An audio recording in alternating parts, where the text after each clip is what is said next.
Okay, hello everyone. It is good to have you all joining us for what is a very special conversation this week that I've been looking forward to for quite some time. It is such an exciting conversation that we brought Mark Weiss on to introduce our guest. Wendy Tanner was just on with him as Mark Weiss. Hi, Wendy. Good to see you, but we're going to put you on the camera off. Uh, that's okay. And Mark, why don't we introduce our guest today? I know you wanted to say a few words.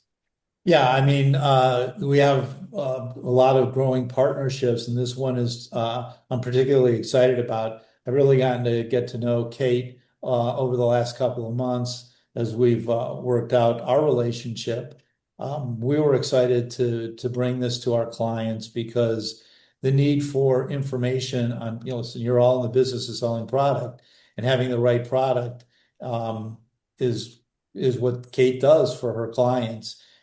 We're about bringing it in at the right time and how much and all of that. But this is a great intersection because having the right product, having somebody who's in the market, living it, talking to both vendors and retailers at the same time, totally engrossed in it is just a huge advantage for a new retailer. So we're excited to have this relationship.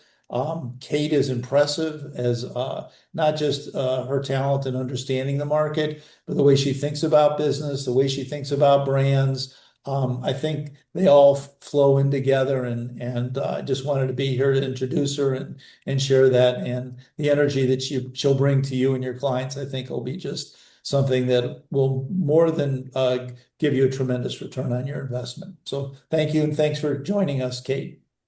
Thank you, Mark. Okay, so before we kick off, I do want to just remind everyone, first off, we will, of course, be sending a recording of this. So we hope you stay for the entire conversation. But if you have to jump off early, we know how retail goes. We will, of course, be sending out a link so that you can watch the recording.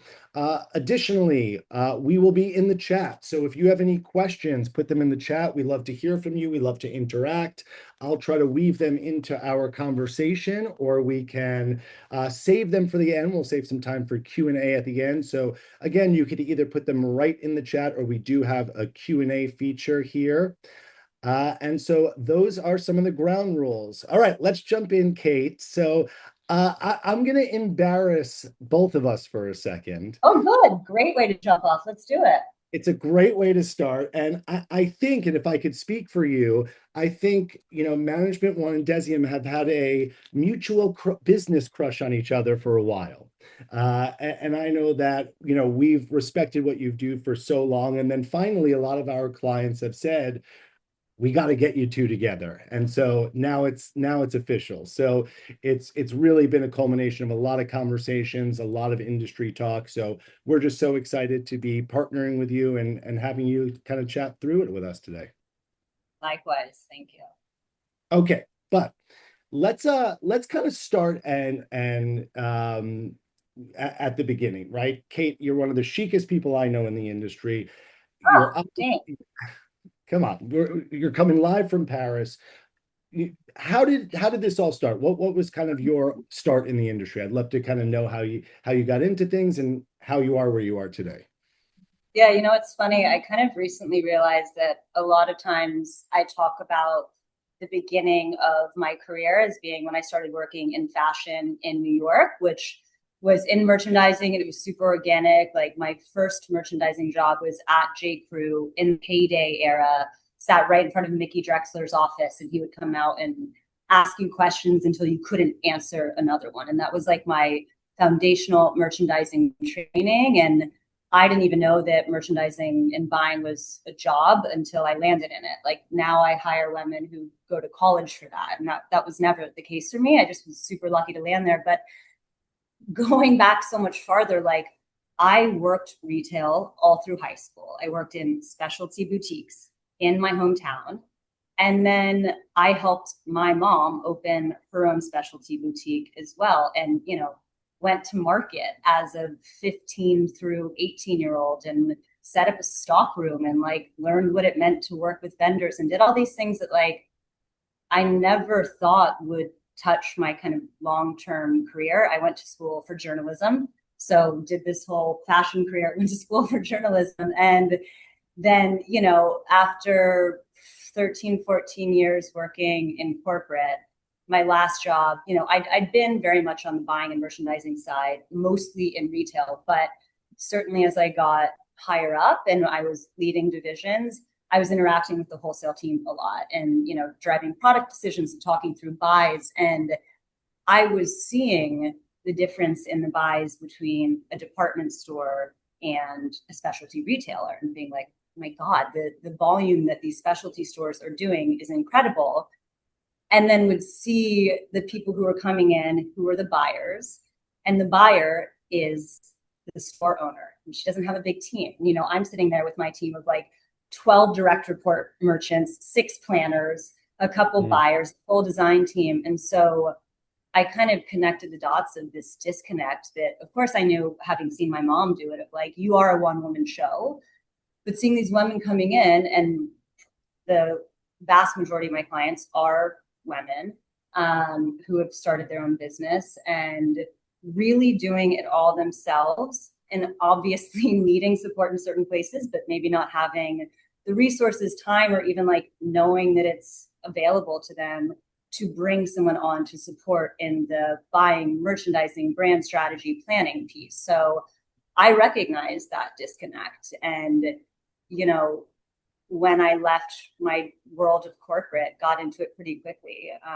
and approached, it was very much like outreach for me, and approached stores that I knew and liked, and many of which I'm still working with 5 years later. But the biggest thing for me was feeling like leaving the corporate world where I really felt like a body in a chair, and I was working 14-hour days and, you know, for a singular brand, and knew I was working as hard as I possibly could, but didn't necessarily feel the results of it. And being able to work with these stores on an individual basis, not only is it never a dull moment, because of course every business is completely their own beast, but it's so rewarding to be able to interact with these founders and business owners and feel like you're really able to support them in a meaningful way and see the results through to the sales. So Yeah. By the way, I was a journalism. I went to journalism school as well. So obviously, there's something, you know, translates into the fashion world. Okay. So there's something that you said that really kind of hit me, and that's the difference between the way a specialty store buys and the way a, you know, department store buyer is executing in market. And for so much, I think a lot of brands, right, they emerge through specialty stores, right? Their businesses are built on the backs of specialty retailers. So, you know, what certainly is now more so than ever. more so than ever now? Yeah. Of course. So, you know, what does it mean for a specialty retailer to be out in front, right? Because it's all about freshness. It's all about, you know, being ahead. What is that competitive difference that a specialty retailer that's taking risks and bringing in new brands, what could that do for a business? Yeah, I think that, you know, on the buy side, it certainly takes some guts to be willing to step out and work with a new brand and trying things that are untested. But there are a lot of boutiques that come to mind who have like gained notoriety in doing so. There's a lot to be said too for just being a strong partner to brands, which I know I have a couple of my clients on the call right now that we've really worked to build those relationships with. And like, as we know, everyone talks in the industry. So when we're working with brands and building a business, if a store is coming into a new potential brand, they're going to have a conversation with someone who's already working with them. How are they as a partner? You know, what is their buy cadence like? Do they have the kind of like knowledge and team behind them to really grow the business together? I think one of the things that I talk about with brands a lot when we go in and have conversations on behalf of our stores is like, there's a lot to be said for the fact that a store is serious enough about their business that they invest in us to bring them in and help them grow and get to that next level. And that's something that they really care about, knowing that they're not going to be someone who comes in, dips in for a season, and then doesn't care about continuing it. So there's definitely this sort of reputational piece. And then spending time with the numbers to understand not only what's working, but what's maybe missing. And that goes for both the brand and category front. So, the M1 data, what we're seeing at the market. So spending time with both of those pieces, I think, is super important. Yeah, I think touching on, the brand, vendor retailer relationship right now. How has that evolved, right? Because what we're seeing now is, you know, in a post-COVID, post kind of tariff, the landscape has changed a lot between that relationship. A lot of vendors are going into, their own D2C channels and really trying to deepen there. How has that kind of impact distribution, the relationship? That must be an intricate, web to weave in those relationships. Yeah, it's a conversation that I have with my stores a lot. There's a few brands that come to mind in particular who are big volume drivers who, you know, again, I think there's a lot to be said for when I'm in the showroom having conversations with the team versus what the team maybe is willing to say directly to the store owner, where I'm like, hey, I saw that you guys opened a store XYZ. Are you continuing that? What does that look like for the next year? Do you have, where are your, future retail locations? Because that does impact the store. And I did a poll on my Deziem Instagram recently about that. Just kind of like, we have a big following of store owners, ones that work with us and don't. And there was so much feedback around like the second a brand opens a store in my district, county, whatever, without letting me know, it's a non-starter. We're done with them. And unfortunately, we've seen such a disconnect between the retail and wholesale teams that often happens. And like the wholesale team, maybe it's not their fault. Like maybe they weren't informed of it, but it is the brand. It is, the onus is on the brand. And so, I think that leverage sits with the store. There are so many good brands out there who, by the way, because of the mess that is department store land, really are leading so on the specialty store business. So they need that volume. So if a brand is not being a good partner, like we look to other resources, we pull back on the buy, we're strategic about how we actually grow that. Because if they're not willing to partner with us, we're not going to continue to invest our dollars. Like I always say, it's not monopoly money, like it's an investment. And so I think that's a huge piece. We talk about it every season too, like the importance of the brands knowing who we are, interacting with us appropriately in a showroom, like having a basic understanding of the business is just so basic, but it's so critical. Yeah. And so, I want to roll back for just 1 second and really get a full understanding of how you're supporting your clients. Because I think that there is kind of this traditional view of what a buying office was, right? That in the kind of aughts in the 90s was such a big and specific thing. And I think people probably still carry over some of that, they still apply it to maybe when they're thinking of something like Deziem. But how has that evolved? How is there a different relationship that you have with your clients that kind of sits outside of what that traditional view of a buying office is? Yeah, I think we still, we refer to ourselves as a buying advisory so that term sort of like rings true or resonates with people. But you're right in that what we do is very much beyond that.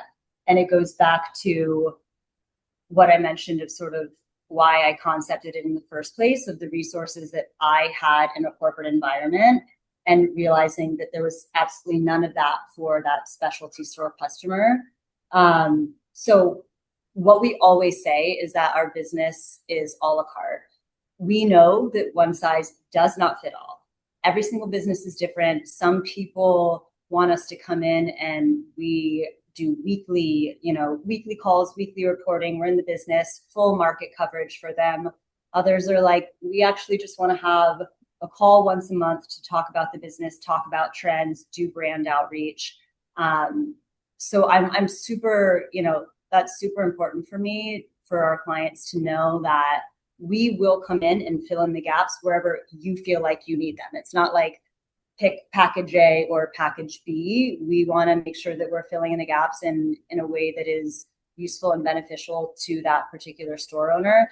And kind of the sky's the limit. You know, I have a team of super talented buyers and planners, and their backgrounds are everything from specialty stores to, you know, the Neiman's and Bergdorf's, Net-a-Porter of the world. I was in largely singular brands. So like we have all of the tools and resources, but it's not something that we're going to force on any particular store. It's really what they need. So on the sort of market and product side, yes, we can absolutely do the market scheduling piece that is, you know, I think usually connected with the traditional buying office, if you will.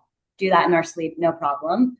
But we also, you know, we're at international and domestic markets. So we are not only doing brand scouting, looking at the evolution of the collection season over season, but we're having conversations on behalf of our stores. Like if we have a distro issue that needs to be addressed, again, going back to what I'm saying before, like my being in the room versus the store on their behalf, we receive so much more like real talk than Real if it talk, was, right?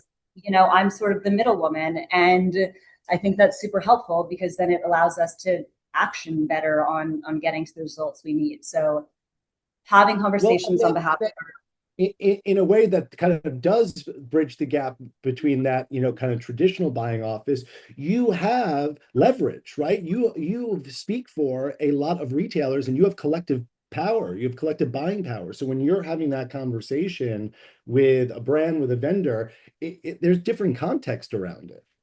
yeah, you know, and I think the other piece of that is we're not just coming to them and saying, hey, XYZ stores carry you. It's like, hey, you know, I do 1 million at retail with you annually in X number of stores. And here is how we're helping you in building out your budgets in an efficient way and picking product that's going to sell through so that the stores aren't coming back and asking for RTDs and like really getting in the weeds of the product. So we built a lot of great partnerships that way. I mean, there's always going to be, you know, bumps in the road, but that's been really great. And then just like what we were talking about before of introducing newness, by virtue of being at markets, and our stores are everything from contemporary to advanced contemporary to designer. So we're seeing, you know, sometimes up to like 200 brands a season, depending on what season it is.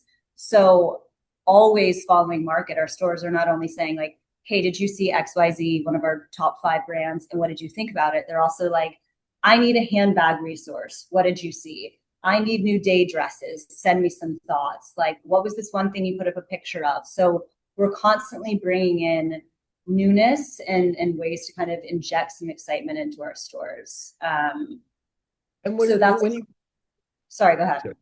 when you talk about, you know, you're talking about a lot about the markets you're going to, could you just give us kind of like a brief, you know, kind of, I know you're going into Paris next week, Paris market Yeah, next week, which is supposed to be a heat wave, so good luck. I was going to say, yeah. Good luck. What markets are you covering, right? You know, give us kind of the breadth of, you know, where your eyes are across the globe, really. Yeah, we're at New York every season, Paris every season, Milan at least twice a year, London usually once a year. I did Bogota last year, Copenhagen. I'll do Copenhagen again this year. And what's interesting is like there's so many fashion weeks happening across the world. So like we had Athens Fashion Week reach out to us. There's one in South Africa. And because I love that exploratory element, I'm always open to that. Like if they're willing to partner and kind of, you know, meet us halfway as far as the trip itself, like that's such huge upside for our stores to have early access to interesting brands. And I like that. I like supporting new and emerging brands, not just like the big ones who are already driving all the volume and everyone's seen before. So yeah.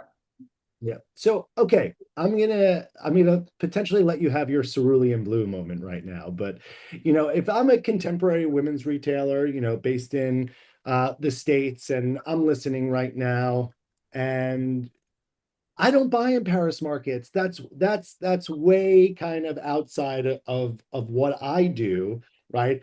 I'm going to maybe Coterie, that's my buying show. I work directly with vendors. How is all this impacting me? Paris market, Milan, like I sit a little outside of that.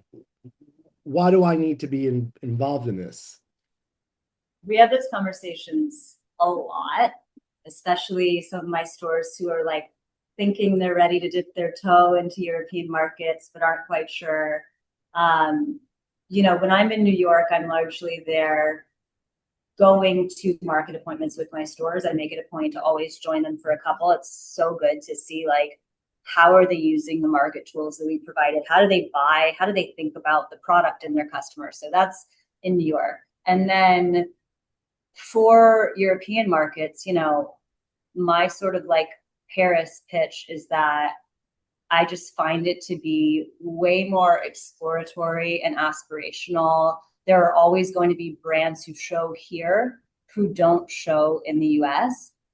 And for better or for worse, like I don't really think that it's right, but a lot of brands will say sort of like if that store doesn't travel to Europe, like are they even serious kind of a thing, which I'm saying are you guys serious if you're not going to New York? That's where all of my stores who do crazy volume are actually going. So it's a two-way street for sure, but there's kind of like early access to newer and interesting brands. And then for something like a smaller Milan market, like I might have a brand, I don't know, like the Double J, for instance, that only shows in Milan. And I have a store who either already carries them or wants to see them. You can't, brands like that, and a lot of brands in general, you can't just like reach out, send an email, and hope that you can start carrying them. Like you need someone to show up in the flesh, have the conversation about the business, especially with Italians. Like you got to have a coffee, sit down, like talk about what they're doing for the summer, and have someone there on the ground. So we do a lot of market coverage, like if someone doesn't want to travel to Milan for just that one appointment. But the Paris piece, I think there's just, again, a lot of upside for seeing newness. And frankly, like a lot of my clients didn't travel to New York for June market. And when we looked at sort of the crossover of who they could see when they came to Paris, like most of their brands also show in Paris. So it's kind of an opportunity to do it in place of as well. Yeah, and then what about a store where it's like a European market is just really not right for them, right? That it's just outside of the types of brands they are carrying. How could they learn from what's coming out of Paris and Milan market? Like, how could that make a difference for their bottom line by understanding kind of where the market is shifting to or what's happening in the market, outside of kind of maybe their even ecosystem? Yeah, I think it still informs trends, but the bulk of what's happening, I think, is really in advanced contemporary. And there's always conversation about sort of like how designer trickles down into that. But the amount of volume that we are doing in the advanced contemporary market, like New York, New York covers everything as far as what most of my stores need to see in that vein. So I think the Paris Milan thing is like it's value add. I can share insights from that. It's not like it's a nice to have, but the New York piece and coverage there is sufficient for people who aren't like reaching for that. Well, and then there's the benefit of just being ahead of knowing, right? It's very hard for someone who's not involved in that to really understand what's emerging from these markets. For sure. And, that's the trickle down effect. And I think people like miss that. I remember there's a lot of stores. And when you sometimes go to, are speaking with retailers that maybe aren't in the most progressive markets, you're like, tell me about the trend that I'll start carrying in a year, right? Because they feel like they're a little, but for coastal stores, for more trend forward stores anywhere in the States, you have to be aware of what's coming, right? You have to be there riding that wave. And I think, that's, I'm now a subscriber to the Deziem Digest, right? That it is wildly informative, and even just being connected into that gives me that the tsunami warning before it's like on the shore and everyone else is doing it. Fully. And that's something that I say all the time. My clients who are on the call have heard me say this a million times, but I also say this whenever I'm talking to any store owners. Like, what is like? I love product, of course. But like, I'm a data nerd. So when I start seeing a trend happening in one or two of our stores, no matter where they are, like the stores we work with all over the country, huge range in volume, product mix, customer. When I start seeing a trend, whether it's a category uptick or a brand that's starting to drop off, I can be 97% sure that that's going to trickle down to the balance of the portfolio.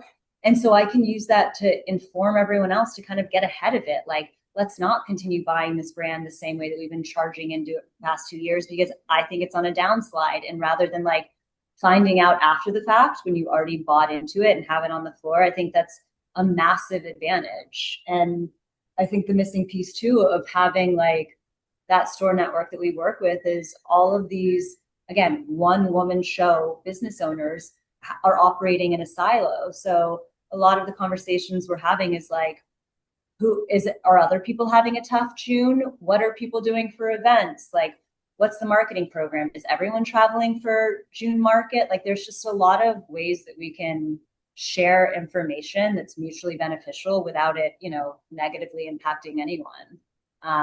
So I think that's a huge upside too to having access to our network.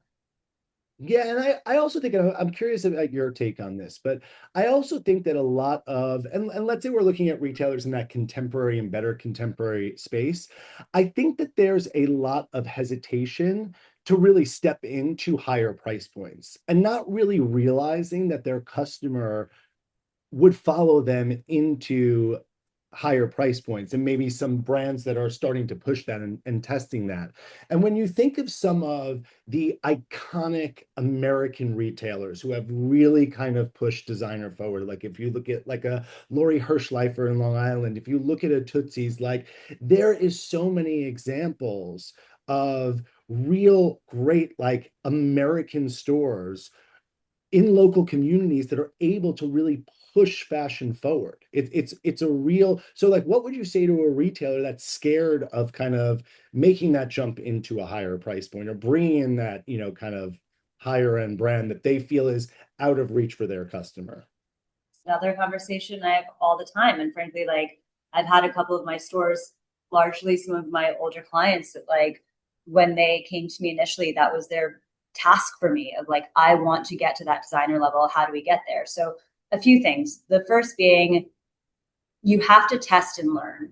If you are not willing to see what your customer responds to and understand how high is high, you're not going to know if there is a pushback or not. I also think there's a huge amount of variation by category. They're maybe not willing to pay as much for a basic cashmere sweater as they are for a, event dress, but it is store specific and the timing and the brand value and all that has to be right. So I'm a big proponent of test and learn. If you don't, you won't know. So we do that with a lot of our stores. And I think many of them have been pleasantly surprised by like, wow, we've had no pushback on this price point. And of course, Right, unless you're right. if you're not like knocking down walls, growth has to come from somewhere. And, turn and inventory profitability, all that good stuff is important. But if one unit can work harder, then great. Um, Wait, Kate, I'm going to stop you for a minute because that was so quotable. If you're not knocking down walls, growth has to come from somewhere. I love so, that. That is a great takeaway to walk away from this with. yeah. And right, like increasing price points, moving in new directions, trying, testing. It is so central to the retail experience. And I think especially coming off of times where right now, I think we're kind of in like an uptick moment of the market. Like it just feels really good out there in the industry. Numbers are looking strong. Despite some issues around gas prices and price increases, the economy is feeling fairly stable. I know that people are going to jump at me for saying that. And I think so. I was gonna say. And I know that, when we have those like in 2024, when there was, and then, bleeding into the tariffs, and when there becomes those really uncertain moments, it's like, I have to freeze. I can't try anything new. Retailers kind of get frozen. And so this feels like such an opportune time to kind of really start pushing and challenging yourself. I think you kind of have to too, because again, as many of my store friends listening know, we're seeing our, brands that we've been working with. Yes, they are a top 5 volume driver for the past 3 years, whatever, but like raising product or raising prices on the same product we've been selling for the past few years. So a customer is going to come in and know what a certain style that she's been buying the past couple of years from a known brand should be, and is going to feel way more price resistance to that than if we bring something in that's new, interesting. She hasn't seen it before, and she understands the quality and the value in it. So yeah, I think there's a lot of opportunity to kind of push up in that sense. Okay, I'm going to go into some rapid fire questions, but before I Oh, do, were those not rapid fire already? before I do, we have a lot of mutual clients, right? And there are a lot of mutual clients on this call, I'm sure. By the way, I'd love to hear from anyone in the chat. If you have questions for Kate, myself, or even if you just want to say hi, if you're a mutual client, we'd love to hear from you. If you're a Deziem client management one, say hello. And so we have a lot of mutual clients, and before kind of became official and we're going to be finding ways to work together, how do you view this all in the context of financial budgets? Obviously you are looking at that within your own advisory, but how do you put that together with the open to buy, the planning, the forecasting that's coming out of us here at Management One? Like, what's your view of kind of making that a 360 process for your retailers? Yeah, I think that obviously, just from what I've been talking about, like the brand piece is so important for me. So the one of the components that we layer on is the budgets by brand in addition to by category. But also from a market prep perspective, so budgeting each season, we're really digging into the category selling by brand, the SKU targets, the good, better, best, all the things that you need to understand. Like when you walk into the showroom with a certain brand, here are my 5 best sellers for this time last year. Here's the margin, the sell through. Here are the categories I need to focus on. Here's what I don't need to buy from them. Like everything you need to go in and feel comfortable with the buy, which I think I think our cheat sheets have been the most valuable tool for our clients who before we kind of walk into a showroom and be like, we know we like this brand or we know it's good, but like I guess we'll just pick the product that we like, and it really gives them the direction to kind of go and feel more confident with that. And then have your numbers to go back and tie into what does that look like from a category perspective and total spend, which again, we do, but I think working together is going to be super beneficial for having both sides of that. I think too, the in-season piece, the way that you guys have the open buy numbers refreshed so frequently, it's like that's equipping them with the numbers that they need on the category front top line. But for us to be able to go in on a monthly basis and say like, hey, it's actually the Tanya Taylor skirts that are driving, and it's this particular style, which we know is blowing out everywhere else. So can we go out on ATS and like getting a little bit more into the weeds of the in-season piece, I think is super complementary. And then also the brand side of that, of prepping them for market, of introducing, filling the gaps. Like one of the biggest things we do with new stores is looking at their current brand matrix and being like, hey, why do you not have these other 5 brands based on what we know sells adjacent to them typically? So yeah, all super complementary, I think. Yeah, and I love the example that you gave, and I'm going to give a personal anecdote from my days in retail. That example that you gave of you're seeing drop off already with some of the higher end European stores, and that's going to eventually trickle down. Like usually that cascades, right?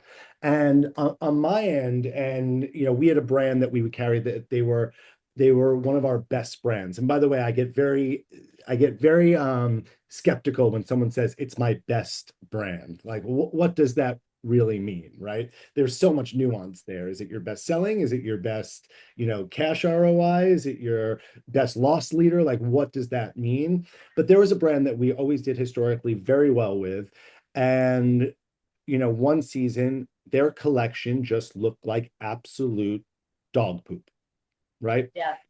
And a buyer of mine went in, bought the entire collection, and it landed in the store and sales tanked. And we were like, what happened here? Right.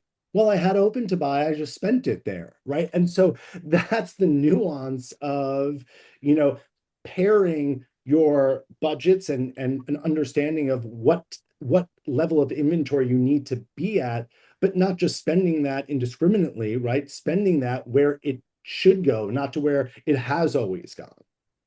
Where it should go based on the numbers, but also where your gut is telling you. Like, I just got off a call before this with one of my clients who has been working with a very well-known brand for a while. And she's like, I went into the, and mind you, we've reviewed year-to-date numbers that are down, all that good stuff. And she's like, I went into the showroom and I felt like I was just forcing it. And again, I used it's not monopoly money. It's your investment. So if you're feeling that way, like, we're excited about these other 4 brands that are up triple digits year to date. And like, let's shift things around. You have to be able to be flexible. And certainly on a season to season basis, we know that there are certain brands who are so strong spring, summer, and like try to knock out a resort moment and it's just not working. And you have to be able to flex that. Like, it can't be until you've seen the product. You can't like have those numbers baked. So I think being ready to be flexible, leaving some dollars open is so important. Yeah, and I'm gonna give a little bit of a maybe a silly story here, but it's one that like saved me. I really am being genuine here, and that is the power of like what Kate can do for your business, and the power that the time you can save with understanding, having someone understand the market so well. My brother is getting married in 10 days. And I have been searching, I've been asking every friend, every person, talking to AI for hours about like, what do I get my new sister-in-law, right? Like, within 5 minutes, Kate wrote back and it was like, that is perfect. Like, gave me the idea. And then Kate, I sent it out to a few of my girlfriends. I was like, would this be something you would love? That is my concept. Are you I kidding read me? it, and My title was "This is it. Period. The end. No question." And they were all like, that's what they all said. They were like, who told you about this? How did you know? This is incredible. Get this right now. And I again, love this was like weeks of agony and not knowing. And I know this sounds a little bit silly, but that is like having someone on your side that knows, like, has your blind spot like that understands this and can speak direct to you. That's a really powerful thing to have on your side. So thank you for my trend forecasting on I love this. I love that you saved that for now too. I know. Uh, I can't say what it was. I could. Someone asked what was it. I could only reveal it after the wedding because then if she's Oh watching yeah, this, true. You can't spoil it. it's A gorgeous brand and bridal and beautiful and just like chic. chic, chic, chic, chic. Okay, we have a question in the chat. Do you recommend stores go to Europe in order to find new and unheard of brands that are not here in the U.S. and at so many, or that they're not in the U.S. and aren't at so many trade shows? Isn't everything everywhere now? No, no, absolutely not. I mean, there are showrooms that my stores go to every season in New York that have brands that only show in Paris. And every season I'm like, guys, when are you coming to New York? I'm still not going to do New York yet. So like, even the more established showrooms have brand partnerships that aren't here yet. And then there is so much to see of brands that are smaller and just don't have the budget to do both. They're European based, so it's much more cost effective for them to show here, and they don't understand necessarily the full impact of being in New York too. There are a lot of questions. One of my team members is based here with me, and we're like a broken record when we're going to these showrooms and seeing new brands, and we're like, how many seasons have you been around? Are you landed? Where do you ship from? Like, we have this whole kind of series to kind of get a really baseline understanding of, are these people worth the time of potentially putting in front of our stores? Because I never want to take the time to like pitch on behalf of these brands or waste my store's time. But I think that for the ones that do have it together, there's a lot of value in like the exploratory side of Europe. So Okay, great. All right, I do want to talk a little bit about the partnership because I think that's really important and actually how, our clients can engage with Deziem, right? And from our end, right, we're going to be offering some planning services to Deziem in our partnership to clients that want to opt in, and we could talk more about that. But I want to know what a Management One client can expect. And that is first off, and I am so excited that this is going to be offered, will be the Desium Digest. And could you, for anyone that's not familiar with Substack, everything's happening on Substack now. It's like it's where everyone is. And Kate, it's going so viral. Like, how did you find the formula of the Desium Digest, and what could someone expect when they subscribe? And that will be something that you can do now through Management One. Yeah, I've been really overwhelmed, like so pleasantly surprised with feedback on it. I think like something I always talk about is just by being in the data with my stores all the time, but also being at market, having these conversations, seeing the evolution or lack thereof of brands. Like I have so much that's floating in my brain of what I'm seeing, and while I may be having individual store conversations and giving it kind of ad hoc feedback, like I needed to kind of park it all in one place. And to the note before of sort of the way that a lot of these people are operating in their own individual silos, I think there's so much to be said for offering feedback on what is happening elsewhere. I have a lot of things that I like harp on, but for example, like dresses for all of my stores are the number one volume driving category, period, the end. However, they're Mm. also down year over year. So the biggest dollar driver, but also the biggest miss year over year. So what do we do about that? What's happening under the covers? What brands are driving the miss? And then where do I see upside in making up those dollars? So that kind of thing is the type of topic that we're discussing there.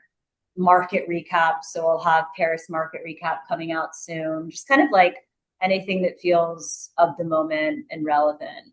Um, so that's the Dizzy Digest piece. What else was there? And, and, Another and by the piece? way, just imagine that how impactful that would be. What you're saying, dresses are down year over year, but the biggest. Imagine how impactful that is when you pair that with your open to buy, right? Like that is just some major horsepower there for our shared retailers. Okay, and then there's going to be the ability to opt into advisory calls with you. That's one-on-one with you or your team. And so, what could someone expect on those advisory calls? I think, for me, it can be whatever the client, going back to that a la carte piece, whatever that client feels that they need. So I was saying this with one of our stores we meet weekly with the other day, where we might sit down to talk about reporting and prior week performance, but we get on a tangent of how is, this brand performing in the world of men's, or like, are other people seeing softness this month or whatever it is? And then I do a lot of sort of like roundups. I was mentioning before, my stores will come to me and say like, hey, I need 5 new resources for entry price point sunglasses or whatever it is. So the brand scouting piece, the feedback from market, I'm thinking about picking up this brand.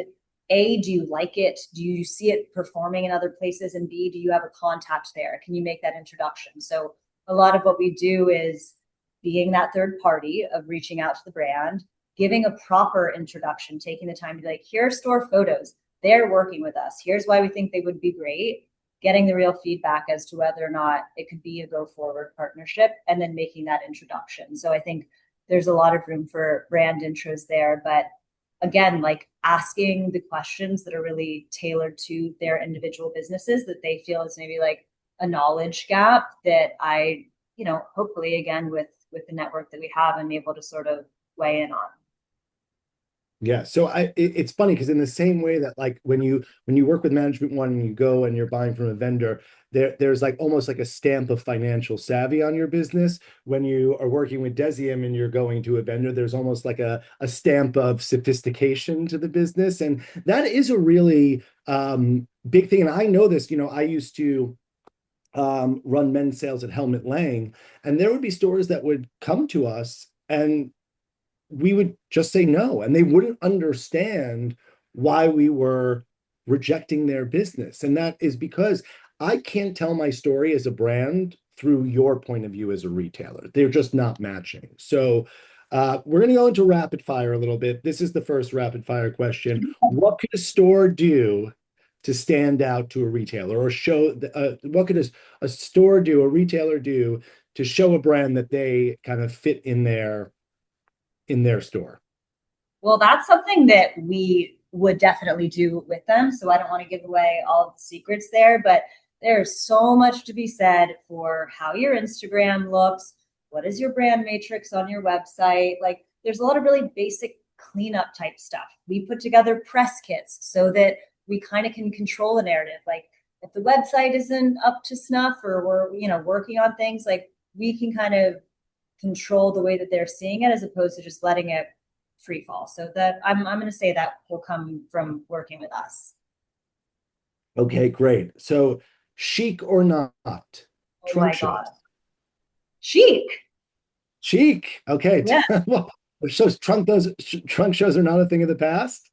Trunk shows. And I think more so than trunk shows, it's sort of like special event, which this is another thing that I've been talking about. Like, trunk show in the traditional sense of having a rep come and maybe bring an extra 30 pieces, and that's the end of it. That's what you're calling a trunk show. Not as exciting as, like, are we having, it's around Father's Day, so we're having a local bartender come in who's, doing things for mom so that she can shop and whatever it is, like an extra touch that makes it feel like worthwhile to come in. I had a store do a big mahjong event that was a huge hit. Book signings that tie to fashion or brands that we're selling in the store. So, like, making it a little bit more community based and holistic, not like just fashion specific. Right. And I think, by the way, I think experiences like that also allow you to start, I want to say this in the right way, allow you to start pushing that price point up in your store, because you're becoming more than just a commodity-based business, right? You're an experience-based business, and it all kind of layers into that and starts to build that overall image. Okay, Yeah. in-person buying appointments versus virtual buying appointments. We had a lot of conversations about this past June because, like I said, a lot of my stores skipped in person. The biggest piece for me is what percentage of your business comes out of Q4. So if Q4 is your biggest quarter, go to New York and see this product in person. You're going to be buying a lot. It's important to see and touch and feel it. Like, if you have a teeny tiny budget and you're buying from 3 brands and they're ones you feel comfortable with over virtual, then do it that way. But to me, it really does tie to how important is this time period for your business. Okay. Pasta in Milan or a baguette in Paris? Oh my God, that's actually so hard because I'm like not a pasta person and I eat it every day in Milan. But like, baguette in Paris, come on. Done. All right. Well, we want to open it up to questions. If there's any questions from our audience today, please, you have Kate and I for the next few minutes. And so, Kate, is thing that you want to leave us in, anything that you're excited about right now in the industry, and we could, you could take that anywhere. Is there anything that, is kind of really getting you going these days? Anything that you see as a big challenge on the horizon? What would be some words of wisdom you would have to the audience today? Yeah, I don't want to talk about challenges because I think that I'm so excited for the state of where specialty retail is right now. Like, it's what I built my business on 5 years ago, like seeing this upside. And I've been lucky enough to like ride the wave of the fall off of department stores and the importance of these businesses and brands recognizing that. So I've been like so lucky to grow alongside these specialty stores who have gained, buying power and respect and all these things that come with the way they've grown their own businesses. And I think for me, I want my clients and everyone who is an independent boutique owner to capitalize on and recognize that just because you are not Shop off Neiman Marcus, whatever it is, like, you in fact might be placing more than they do. And you certainly are more reliable from a buying perspective. And I think that store owners need to kind of like recognize and stand in their power in that sense, because it's not going to stop. Like, that is just going to gain momentum. Preach. Amen. And by the way, I think you see that in a lot of different places. And I'm going to give you like the Nike example is probably the biggest kind of obviously a different market, but probably the biggest lesson learned. And look where Nike sits right now. They are not the hottest footwear brand. They are not the hottest athletic brand right now. And that is because they turned their backs on specialty retail. And they said, we're too big. We have our own distribution channels. We're in Dick's Sporting Goods. Whoop-de-doo, Nike. And you know what they lost? They lost the trust of the customer through the power of that specialty store network. And it is the same thing in the designer world, in the contemporary world, in the advanced contemporary world. I say this at every conference I speak at. Retailers are the original influencers. Specialty retail stores are the original influencers, right? You're in towns, you're in communities, and you're editing and curating your assortments and showing that customer what's new now and next. Yeah, it's been fascinating. I think the designer market has been the biggest canary in the coal mine of that, of like me being in showrooms with luxury brands who I know 3 years ago would not have even entertained a conversation. And now are actually coming to us for some of these stores because they see, well, first of all, they've obviously lost business with a lot of those major retailers, but they see the value in the growth potential and consistency that comes from these Mhm. specialty retailers and the ability to control the storytelling, the brand narrative that like they know that when a store associate in a specialty store is excited about a brand and we've done a product knowledge training, they're going to sell it appropriately. It's not a department store that gets like shoved in a corner and it's broken in sizes and the sales associate doesn't know anything about it. Like it's a totally different selling experience. 100%. All right. Well, Kate, it was such a pleasure having you today. I've been looking forward to this conversation for a long time now, and it did not disappoint. I hope that everyone feels the same. Kate, it is such a pleasure. And we have right here in the chat, if you want to learn more about the partnership, how Management One clients can work with Deziem and really tap into this just incredible powerhouse of market intelligence. We have the link there. Reach out to us here at Management One. Reach out to your retail coach, and we will put you in touch and show you how these two powerhouses of merchandise and financial intelligence with Kate's market intelligence and how those two things could come together. So we thank everyone for being here. Kate, it was a pleasure. Thank you so much.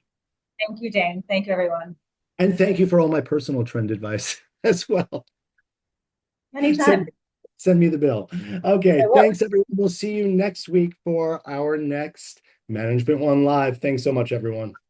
Thank you.